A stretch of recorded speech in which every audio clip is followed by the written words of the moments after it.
കഴിഞ്ഞ ദിവസം ആലപ്പുഴയിൽ കുടുംബശ്രീയുടെ ഒരു നേതൃത്വത്തിൽ നടന്ന ഒരു പരിപാടിയിൽ പങ്കെടുക്കാനെത്തിയ KN ഷാജി കാറിൽ നിന്ന് ഇറങ്ങാതെ കാറിൽ തന്നെ വെയിറ്റ് ചെയ്തിരുന്നു.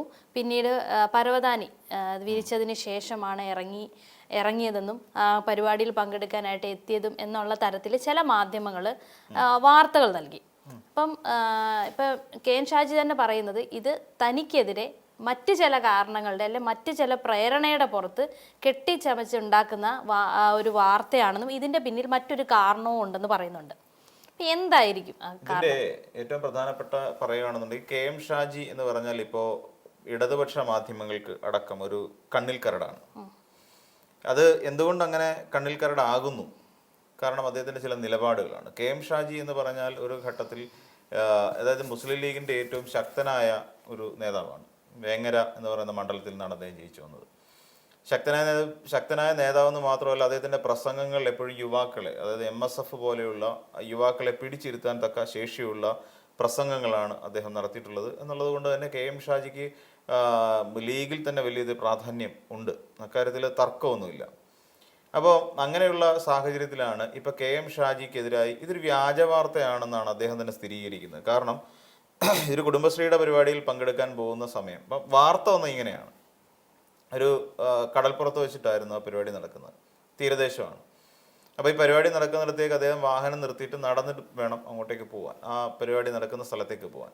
അപ്പം വാർത്ത വന്നത് അദ്ദേഹത്തിൻ്റെ കാലിൽ ഷൂസ് ഉണ്ടായിരുന്നു. അപ്പം മണ്ണിലൂടെ ഇറങ്ങി, കടപ്പുറത്തെ മണലിലൂടെ നടക്കുന്ന സമയത്ത് തൻ്റെ കാലിലൊക്കെ മണ്ണാകും. അതുകൊണ്ട് അദ്ദേഹം കാറിൽ തന്നെ വെയിറ്റ് ചെയ്തതിന് ശേഷം കുടുംബശ്രീ ആൾക്കാർ പോയിട്ട് പരവതാനി കൊണ്ടുവന്നിട്ട്, കയർ ഫെഡിൻ്റെ പരവതാനി കൊണ്ടുവന്ന് വിരിച്ചു. എന്നിട്ട് ആ പരവതാനിയിലൂടെയാണ് അദ്ദേഹം നടന്ന് സ്ഥലത്തേക്ക് എത്തിയത് എന്നാണ് പറയുന്നത്. ഇതാണ് വാർത്ത വന്നത്. പ്രധാനമായും രണ്ട് മാധ്യമങ്ങളെയാണ് അദ്ദേഹം പഴിചാരുന്നത്. അതിന് പഴിചാരുന്നതിന് ചില കാരണങ്ങൾ കൂടിയുണ്ട്. അത് രണ്ടിൻ്റെയും അജണ്ടകൾ രണ്ടും സെപ്പറേറ്റ് ആണ്. ഇപ്പം ഒന്ന് ഇടത് മാധ്യമമാണെന്നുണ്ടെങ്കിൽ മറ്റൊന്ന് ജനൻ TV പോലെയുള്ള ഒരു മാധ്യമമാണ്, അതായത് ഒരു സംഘപരിവാർ മാധ്യമമാണ്. അപ്പോൾ ഇവർക്ക് രണ്ടുപേർക്ക് ഇടതുപക്ഷത്തിൻ്റെ എതിർപ്പ് എന്താണെന്ന്, കൈരളി പോലെയുള്ള ചാനലിൻ്റെ എതിർപ്പ് എന്താണ് എന്നുള്ളത് നമുക്കറിയാം. മറ്റേ ചാനലിന് KM ഷാജിയുടെ തോന്നാനുള്ള എതിർപ്പ് എന്താണെന്ന് നമുക്ക് വ്യക്തമായിട്ട് അറിയാം. അപ്പോൾ ഈ ഒരു കാര്യം അവിടെ പ്രവർത്തിക്കുന്നുണ്ട്. അങ്ങനെയാണ് KM ഷാജി അങ്ങനെ നടന്നുപോയി എന്നൊക്കെ വാർത്ത വരുന്നത്. പക്ഷേ അതേസമയം അദ്ദേഹം പറയുന്നത് ഞാൻ മണ്ണിൽ തൊട്ട് നിന്ന ഒരാളാണെന്നാണ് ഷാജി പറയുന്നത്. മണ്ണിൽ തൊട്ട് നിൽക്കുക, എനിക്ക് മണ്ണ് പറ്റുന്നതിൽ പ്രശ്നമൊന്നുമില്ല, എല്ലാം കഴിഞ്ഞിട്ട് നമ്മൾ മണ്ണിലേക്ക് തന്നെ മടങ്ങണം എന്ന് ഉറപ്പുള്ള ഒരാളാണ് താൻ എന്ന് KM ഷാജി വ്യക്തമാക്കുന്നുണ്ട്. സത്യമാണ്. അവരുടെ ഒരു രീതി അനുസരിച്ച് നോക്കുമ്പോൾ തീർച്ചയായിട്ടും മണ്ണിലേക്ക് തന്നെ മടങ്ങേണ്ടവരാണല്ലോ മനുഷ്യരെല്ലാവരും. ആ സമയത്ത് കാലിൽ പറ്റുന്നവരല്പം മണ്ണ് വേണ്ട വലിയ ഒരു കാര്യവുമില്ല എന്നാണ് പറയുന്നത്. അപ്പോൾ ഈ KM ഷാജി ഇങ്ങനെ ഒരു നടപടിക്രമം നടത്തി. അപ്പോൾ അദ്ദേഹം ചിലപ്പോൾ അതിൻ്റെ കേസുമായിട്ടൊക്കെ പോകും. ഇതിന് ചില കാരണങ്ങളുണ്ടെന്നാണ് പറയുന്നത്. അതായത് Kerala institute of local administration എന്ന് പറയുന്ന ഒരു സ്ഥാപനമുണ്ട്, കില എന്നാണ് പറയുന്നത്. അപ്പോൾ കില എന്ന് പറയുന്ന ആ സ്ഥാപനവുമായി ബന്ധപ്പെട്ട് ഈ കിലയിൽ കുറേ നിയമനങ്ങൾ നടന്നിട്ടുണ്ട്. എല്ലാ സർക്കാരിൻ്റെ കാലഘട്ടത്തിലും, UDFൻ്റെയും LDFൻ്റെയും എല്ലാ സർക്കാരിൻ്റെ കാലഘട്ടത്തിലും ഇവിടെ ചില നിയമനങ്ങൾ നടക്കും. ഫാക്കൽറ്റി നിയമനങ്ങളാണ് കൂടുതൽ നടക്കുക. അപ്പോൾ ഈ ഫാക്കൽറ്റി നിയമനങ്ങൾ നടക്കുന്ന സമയത്ത് ഇവർക്ക് കൊടുക്കുന്ന ശമ്പളം ഏകദേശം 30,000 മുതൽ 1,00,000 രൂപ വരെ ശമ്പളം വാങ്ങുന്നവർ ഇന്ന് ഈ കിലയിൽ ഫാക്കൽറ്റി ആയിട്ടുണ്ട്. പലരും യോഗ്യതയില്ലാത്തവരാണ് എന്നുള്ളത് വേറൊരു കാര്യം. എന്തുകൊണ്ട് യോഗ്യതയില്ലാത്തവർ വരുന്നു എന്ന് ചോദിച്ചാൽ, അവിടെ കിലയിൽ വേറെ ഉദ്യോഗസ്ഥരുണ്ട്. ആ ഉദ്യോഗസ്ഥരെല്ലാവരും PSC എഴുതി ഓതറൈസ്ഡ് ആയിട്ട് വരുന്നവരാണ്. മീൻസ് അവർ അതിന് ക്വാളിഫൈഡ് ആയിട്ട് ടെസ്റ്റൊക്കെ എഴുതി പാസ്സായി വരുന്നവരാണ്. എന്നാൽ ഇതിനകത്ത് പാർട്ടി നിയമനങ്ങൾ നടക്കും. ആ പാർട്ടി നിയമനങ്ങൾ നടക്കുന്ന സമയത്ത് ഇവർക്ക് നല്ല രീതിയിൽ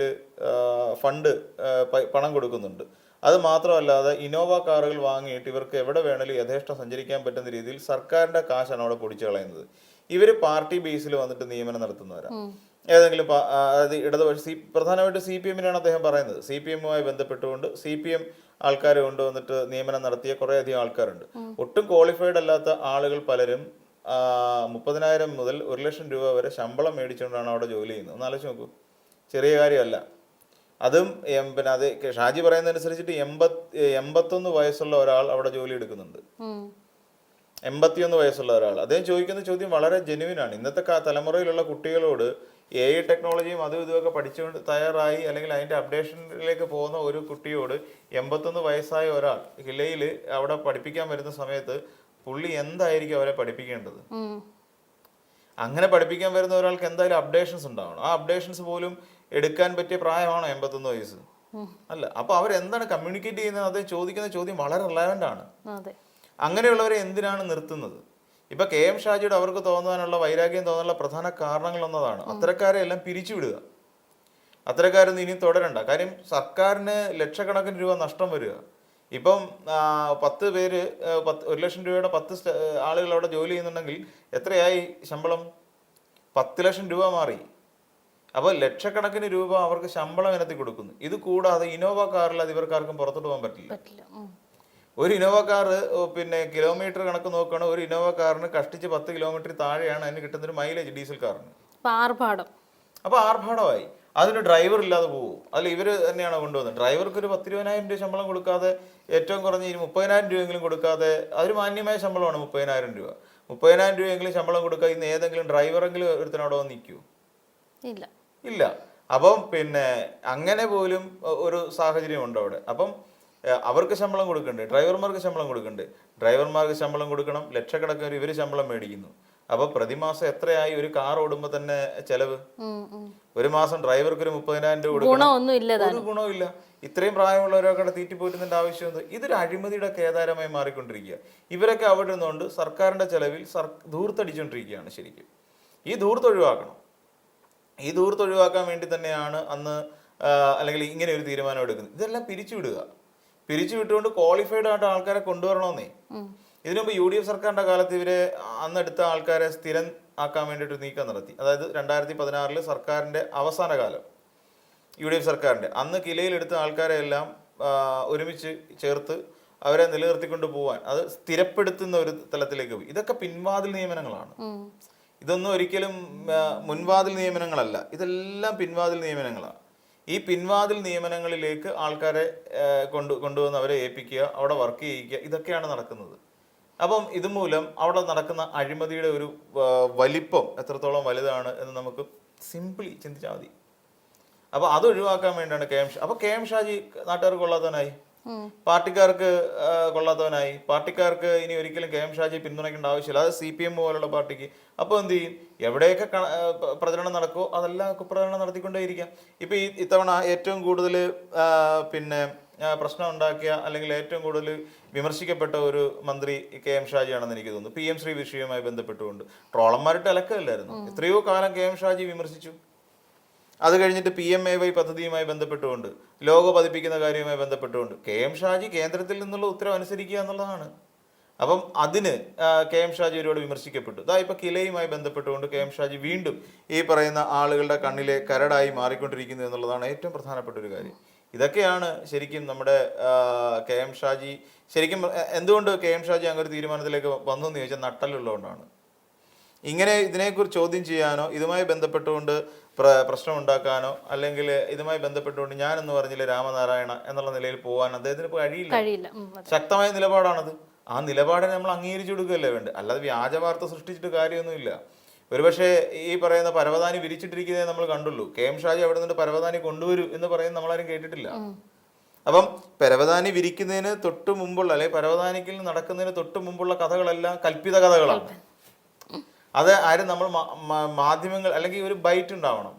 പരവതാനി ഇല്ല ഞാൻ ഇറങ്ങില്ല എന്ന് കെ എം ഷാജി പറയുന്നതിന്റെ ഒരു പീസ് ഉണ്ടാവണം. ഒരു ബിറ്റ് പോലും ഇല്ല. അപ്പൊ അതുപോലും ഇല്ലാതെ എങ്ങനെയാണ് പിന്നെ ഇവർക്ക് പറയാൻ കഴിയുക കെ എം ഷാജി അങ്ങനെ പറഞ്ഞിരുന്നു, അതുകൊണ്ട് കാറിൽ നിന്ന് ഇറങ്ങാതെ അരമണിക്കൂറോളം വെയിറ്റ് ചെയ്തു? ഒരു മന്ത്രി, ഒരു പരിപാടിയിൽ പങ്കെടുക്കാൻ പോയൊരു മന്ത്രി 10-20 മിനിറ്റ് കാറിനകത്ത് വെയിറ്റ് ചെയ്തിരിക്കുക. അവിടെ ഇല്ലെങ്കിൽ ഒരു മന്ത്രിക്ക് എനിക്ക് തിരക്കുണ്ടെന്ന് പറഞ്ഞിട്ട് അവിടെ നിന്ന് വേണമെങ്കിൽ സ്കൂട്ടാവാം. കോമൺ സെൻസ് ആണ് ഞാൻ പറയുന്നത്. അവിടെ ഇറങ്ങാൻ താല്പര്യം ഇല്ലെങ്കിൽ എനിക്ക് വേറൊരു പരിപാടി ഉണ്ട്, എനിക്ക് ഇത്രയും സമയം ഇപ്പൊ ഒന്ന് തിരുവനന്തപുരത്ത് നിന്നായിരിക്കും പിന്നെ ആലപ്പുഴയ്ക്ക് എത്തുന്നത്. 3-4 മണിക്കൂർ ട്രാവലിംഗ് ഉണ്ട്. 4 മണിക്കൂർ മിനിമം എന്തായാലും മന്ത്രിയുടെ വണ്ടി ആകുമ്പോൾ കുറച്ച് വേഗത്തിൽ പോകുന്നു തന്നെ വെച്ചോളൂ. എന്നാലും 3 മണിക്കൂർ മിനിമം എന്തായാലും ഓടേണ്ടി വരും ഇപ്പോഴത്തെ റോഡിന്റെ കാലാവസ്ഥ വെച്ചിട്ട്. അവിടെ ചെന്നിട്ട് 15 മിനിറ്റോളം കാറിനകത്ത് ഇരുന്നിട്ട് ആരെ പറ്റിക്കാൻ? അതിന്റെ ആവശ്യമുണ്ടോ? ഇല്ല. അപ്പൊ സ്വാഭാവികമായി ഇതിനകത്ത് എന്തൊക്കെയോ ചില കെ എം ഷാജിയെ തറ പറ്റിക്കാൻ വേണ്ടിയിട്ടും കെ എം ഷാജി വിമർശിക്കാൻ വേണ്ടി എന്തൊക്കെയോ ചില കാരണങ്ങൾ കണ്ടെത്തുന്നത് മനഃപൂർവ്വം ഉണ്ടാക്കി വെക്കുന്നു, അല്ല വേറൊന്നുമില്ല.